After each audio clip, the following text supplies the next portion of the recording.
Now, long about 1825, I left Tennessee very much alive. And I never would have made it through the Arkansas mud if I hadn't been riding on the Tennessee stud. Well, I had some trouble with my sweetheart's pa, and one of her brothers was a bad outlaw. I wrote her a letter by my Uncle Fudd, and I rode away on a Tennessee stud.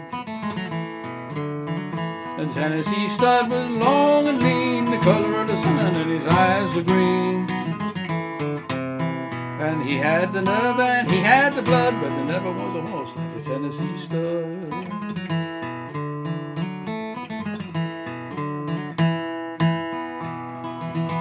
We drifted on down into no man's land, crossed that river called the Rio Grande. I raced my horse against the Spaniard's bold till I got me a skin full of silver and gold. At me and that gambler we couldn't agree, we got in a fight over Tennessee.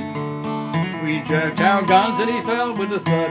I rode away on a Tennessee stud. That Tennessee stud was long and lean, the color of the sun, and his eyes were green.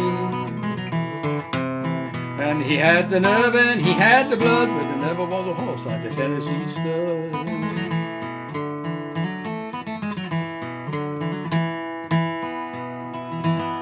I got just as lonesome as a man can be, missing my wife in Tennessee.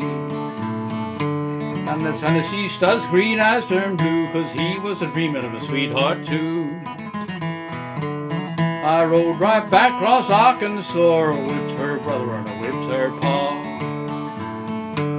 I found that girl with the golden hair, and she was a-riding on a Tennessee mare. That Tennessee stud was long and lean, the color of the sun, and his eyes were green. And he had the nerve and he had the blood, but there never was a horse like the Tennessee stud.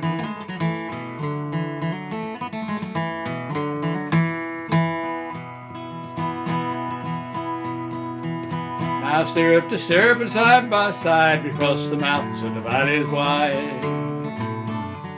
We came to Big Muddy and we forded that flood on a Tennessee mare and a Tennessee stud.